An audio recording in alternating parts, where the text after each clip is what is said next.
Eu queria fazer esse vídeo desde dezembro do ano passado.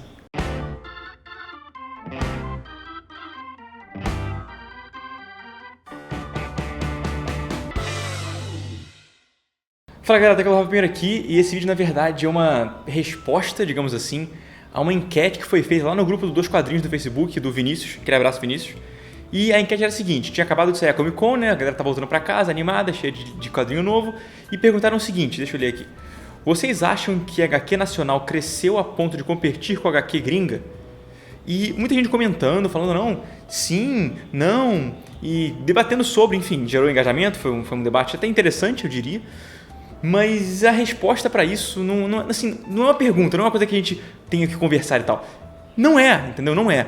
E eu vou explicar aqui por quê. É bem claro por quê, tá? Antes de começar, me sigam nas redes sociais todas, Facebook, Instagram, Twitter e aqui no YouTube, obviamente, né? E se você gosta do que eu faço aqui e quer apoiar o meu canal financeiramente, tem a link aqui embaixo para assinaturas, para você ser um assinante do canal e ganhar recompensas e brindes, sorteios, essas paradas. E obrigado a vocês que são meus apoiadores, então tamo junto, tá? Então o lance é o seguinte, é normal a gente comparar o quadrinho nacional com o quadrinho gringo, a gente faz isso com tudo, na verdade, né? A gente compara o cinema nacional com o cinema gringo, a gente compara a música nacional com a música gringa, então, sei lá, o cara gosta de Engenheiros do Havaí e gosta de Dire Straits. O cara faz comparações, inevitavelmente, né? Apesar de saber que são coisas diferentes, mas existem comparações e a gente não consegue evitar essas comparações. É que nem falar, não, o filme do Tungstênio ou do Doutrinador foram um filme de adaptação de quadrinhos no Brasil, super legal, igual o filme da Marvel, Vingadores, né? E isso é ok, isso é normal, todo mundo faz isso, eu faço isso. Porque a qualidade do filme, ou do quadrinho, ou da música, ou do que quer que seja, independe do lugar que ela sai. Então, assim, um filme nacional pode ser tão bom ou melhor do que um filme gringo.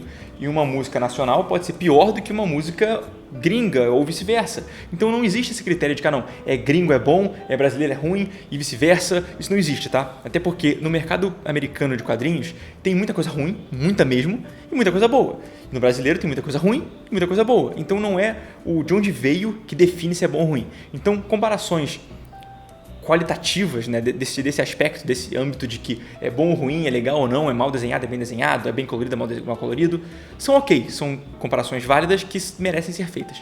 Agora, há uma comparação de mercado, você comparar, tipo assim, será que os quadrinhos estão competindo mercadologicamente com os quadrinhos gringos, né? Isso não faz nenhum sentido. Porque a gente está lidando com ordens de grandeza de públicos completamente diferentes. E eu não vou falar aqui para vocês uma opinião minha ou, sei lá, minha resposta na enquete que os caras fizeram, não é isso. Eu vou trazer dados para vocês que vão provar de que isso é um debate que não tem que existir. E como é que a gente faz isso? A gente vai e procura dados de venda, né? Se você comparar as vendas nacionais com as vendas gringas e ver se a gente está em pé de igualdade com eles, você simplesmente vai procurar quanto que vende lá, ou quanto que vende de quadrinho mainstream aqui e quanto que a gente vende de independente ou de pequenas editoras aqui no Brasil.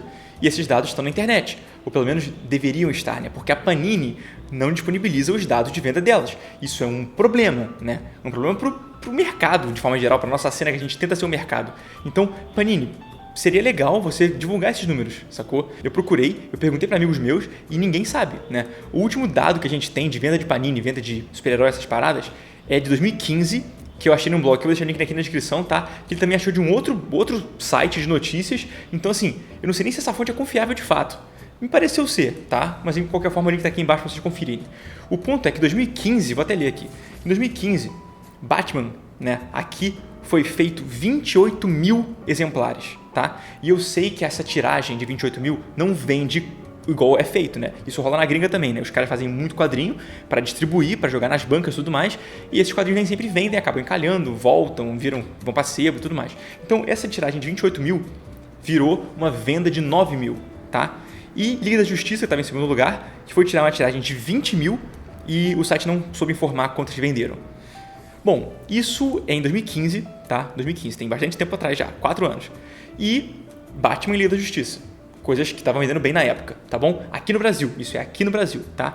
E esses dados são relativos ao segundo semestre, ou seja, em meio ano, em 6 meses, eles venderam 9 mil de Batmans, tá? E imprimiram 28 mil. Esse é o dado Panini Brasil, segundo as fontes que estão aqui embaixo. Em comparação, eu achei os dados gringos, porque na gringa se mostra esses dados, né? Porque, enfim, as pessoas querem saber e se importam de verdade com esse tipo de coisa. Mas mostraram os dados de novembro de 2018, foi o mais recente que eu consegui encontrar. Então, na gringa, né, Estados Unidos, novembro de 2018, ou seja, só no mês de novembro de 2018, agora pouco tempo atrás, tem 2 meses, na gringa, Estados Unidos, X-Men vendeu. E quando eu digo vendeu, não é que foi impresso e alguns não foram jogados fora ou viraram sebo, que nem é que eu falei aqui do Batman, não. Isso aqui foi o que vendeu. Vendeu de X-Men 176 mil exemplares nos Estados Unidos, tá? Lanterna Verde estava em segundo lugar, vendeu 113 mil. Depois Homem-Aranha foi 103 mil e Batman foi 94 mil. Então, vamos lá, vamos colocar os dados aqui para a gente entender. Na gringa, Estados Unidos, esse ano vendeu 170 e poucos mil do mais vendido, tá? Lembra que são vários títulos, tá? São vários títulos. Então essa galera tá comprando vários quadrinhos. Então a lista de quadrinhos... Tá aqui embaixo o link, vocês vão olhar. A lista de quadrinhos vendidos é gigantesca, tá? Tem muito quadrinho vendendo. Tem quadrinho que vende pouco? Tem. Que vende tipo 500, 400? Tem. Mas numa lista de, sei lá, 80 títulos, 50 títulos, tem os que vendem pouco e tem os que vendem 170, 180, enfim.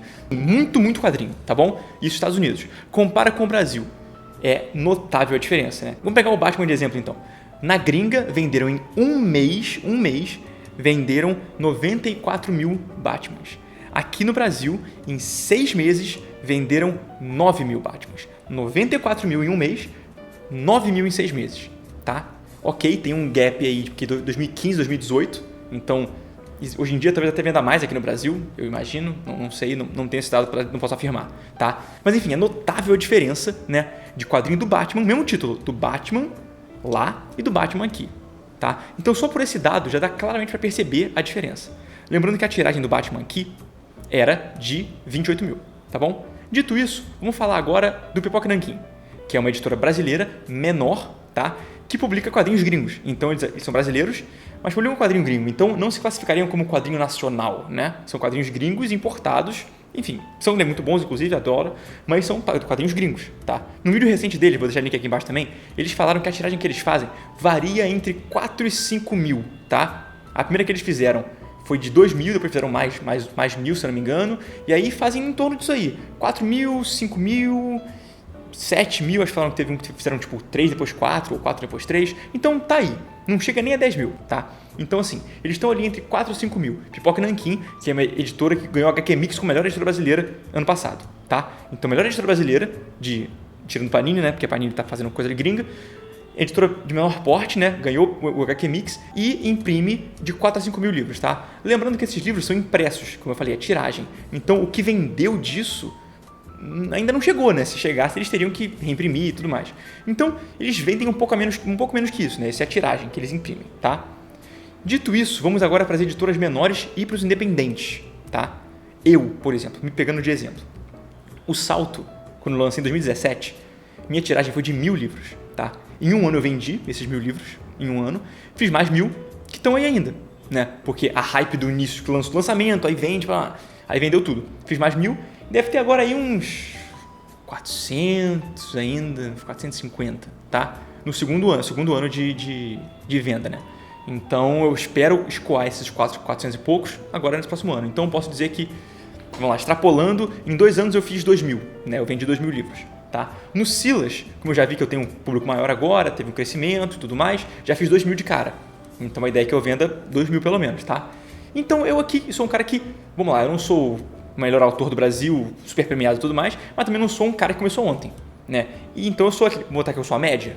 E eu falo isso não só por mim, eu falo isso com artistas que eu converso, tá? Que também estão ali nessa mesma vibe que eu, assim, eles são artistas medianos que estão fazendo trabalho há vários anos e tal e vendem, tá? Então a média para essa galera, independente ou com editora pequena, é de 2.000 livros, tá? Um cara começando agora faz 1.000, como eu fiz, né? 1.500 no máximo. O cara que tá um pouco melhor já faz uns 3, 4.000 já é demais.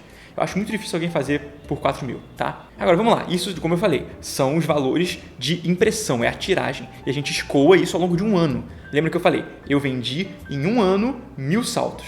Só para lembrar vocês do início do vídeo, X-Men, em novembro, vendeu 176 mil, tá? Eu vendi 1.000. Ele vendeu 176 vezes o que eu vendi só X-Men. Isso é Marvel, comparando com com as outras. A Marvel tem trocentos títulos, tá? Então eu acho que ficou um pouco claro que não tem como comparar, são coisas completamente diferentes, não dá. Comparar a bicicleta com jujuba, sacou? Não faz sentido comparar mercadologicamente. A gente pode comparar em questão de qualidade, de roteiro, de traço, de um monte de coisa dá pra comparar. Mas em questão de bater de igual para igual como mercado, é risível essa comparação.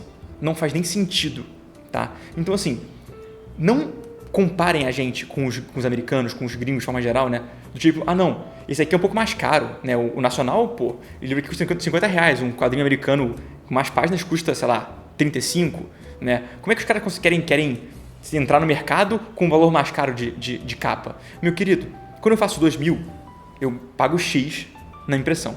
Quando o cara faz 176 mil, ele está pagando muito menos do que eu para imprimir aquele livro. Então ele pode vender mais barato. Ele tem condição, a gente não tem condição. Então, não façam isso. Não comparem um quadrinho nacional, ainda mais se for independente, não comparem com o mercado americano, tá? Ou com o mercado brasileiro. Como vocês viram, né? A Panini, mesmo não mostrando os dados, o que a gente conseguiu de dados de 2015, a Panini vende semestralmente 9 mil só de um título, tá? Enquanto a gente está vendendo, estourando 1.000 por ano, tá? Então, não. A resposta é não. Não dá para comparar. Os quadrinhos nacionais não chegaram no patamar para brigar com o gringo. E, sinceramente, não vão chegar por um bom tempo, tá? Isso não é para deixar a gente desmotivado, dizer, meu Deus, então eu vou parar de fazer. Não, porque vender 1.000 quadrinhos por ano é legal para o independente. Eu estou muito feliz com isso, entendeu? E a gente está vendo um crescimento no quadrinho nacional. Então, ao invés de comparar um quadrinho brasileiro com o quadrinho gringo e achar que eles estão em pé de igualdade para bater como rivais, enxergue como coisa diferente. Você pode gostar dos dois, você pode ler os dois, mas não na hora de comprar, olha assim, não, esse aqui é nacional, tá mais caro, esse aqui vou comprar o americano porque, né, comparando um com o outro lado a lado, vale mais a pena o gringo. Não, é outra coisa, tá? É outra coisa mesmo. Então, o gringo só é assim porque no início do gringo, quando os Estados Unidos começou a fazer quadrinho, começou a dar certo, para mais informações sobre isso, leiam aquele livro que eu já resenhei aqui no canal, Pancadaria, tá? Mas quando eles começaram a fazer, eles eram pequenos que nem a gente, entendeu? Então, por as pessoas darem moral para esses caras, começarem a comprar, eles começaram a crescer, e crescer, e crescer, e ficarem como são hoje, essa potência gigantesca fazendo filme, Hollywood e tudo mais. Enfim, tudo isso para vocês entenderem que não é simples assim, tá? Em questão mercadológica de vendas, não é simples assim, tá bom? Então, o link para tudo que eu falei na descrição, tá? Todos os dados que eu falei aqui estão na descrição para quem quiser conferir. E é isso, gente. Perguntas, dúvidas, contestações, se for o caso. Eu acho que não. Acho que ficou bem claro, né? Que é uma diferença significativa. Mas, enfim, tem louco para tudo, tá bom? Então é isso, gente. Curta o vídeo, como já sabe. E no mais, aquele abraço. E comprem quadrinhos, tanto gringo quanto nacional, porque quadrinho é irado. Valeu!